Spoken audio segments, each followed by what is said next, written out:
Assalamualaikum warahmatullahi wabarakatuh. Perkenalkan, nama saya Nur Halimah Janti dengan NPM 1950606163. Di sini saya akan menampilkan video tentang perubahan sosial dan konflik sosial. Assalamualaikum anak-anak, selamat pagi.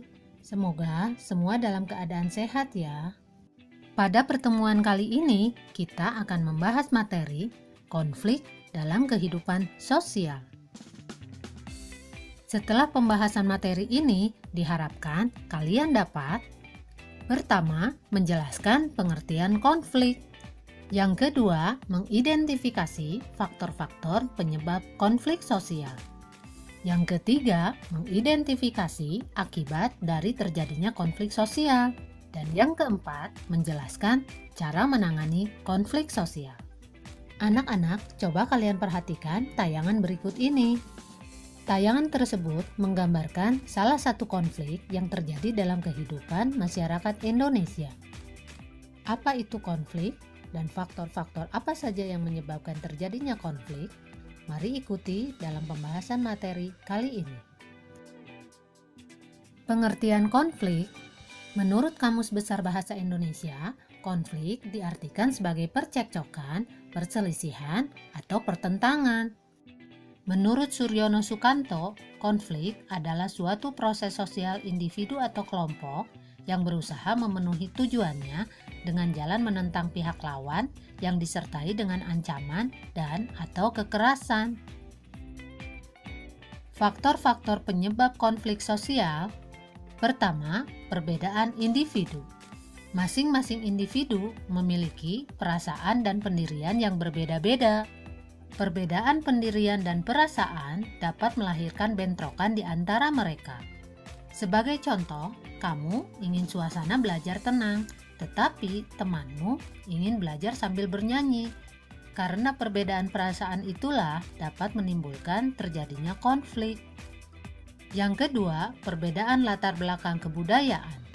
Orang dibesarkan dalam lingkungan kebudayaan yang berbeda-beda. Berbagai kelompok kebudayaan memiliki nilai dan norma sosial yang berbeda-beda. Apa yang dianggap baik oleh satu masyarakat belum tentu baik oleh masyarakat lainnya.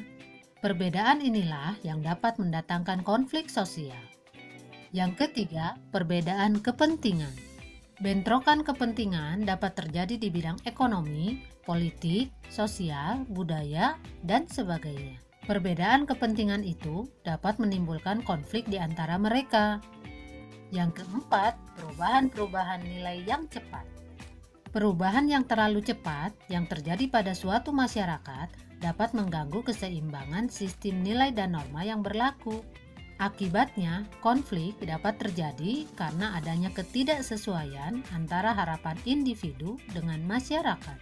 Sebagai contoh, peraturan merokok di tempat umum.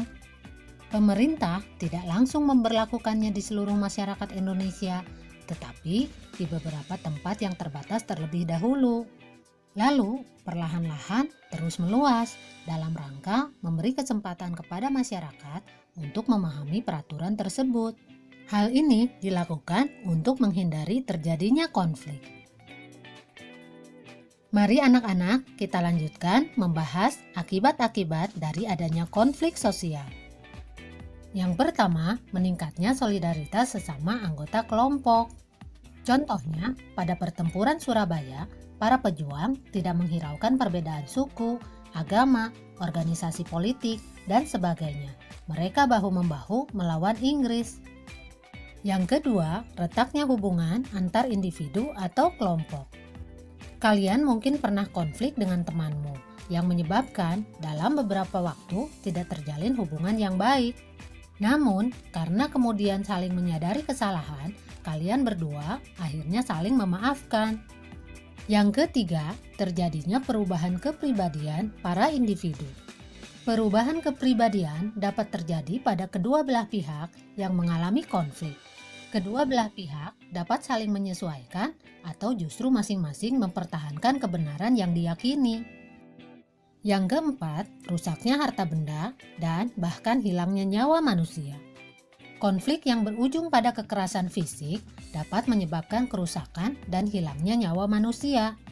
Sebagai contoh, konflik yang diakhiri dengan peperangan. Yang kelima, terjadinya akomodasi, dominasi, bahkan penaklukan salah satu pihak yang terlibat dalam pertikaian. Nah anak-anak, sekarang bagaimana caranya menangani konflik? Cara menangani konflik, pertama, menghindar.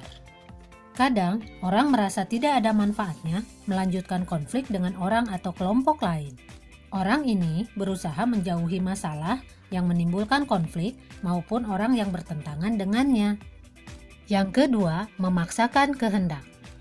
Ada individu atau kelompok yang memandang bahwa pendapatnya atau idenya itu adalah yang paling benar.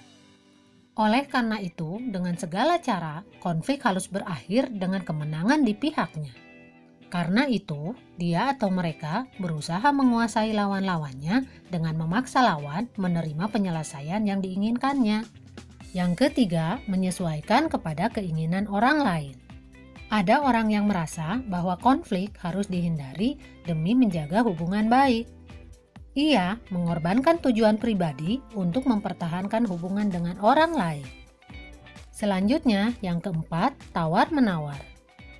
Dalam proses tawar-menawar, individu akan mengorbankan sebagian tujuannya dan meminta lawan konflik mengorbankan sebagian tujuannya juga. Dan yang terakhir, yaitu kolaborasi. Kolaborasi memandang konflik sebagai masalah yang harus diselesaikan. Atas dasar itu, dicarilah cara untuk mencari pemecahan yang memuaskan kedua belah pihak. Nah anak-anak, demikianlah pembahasan mengenai konflik sosial. Semoga dengan pembahasan ini dapat menambah wawasan serta menjunjung tinggi persatuan sehingga konflik sosial dapat terhindarkan. Sampai di sini dulu pertemuan kita kali ini. Kita bertemu lagi pada pembahasan materi-materi selanjutnya. Wassalamualaikum warahmatullahi wabarakatuh.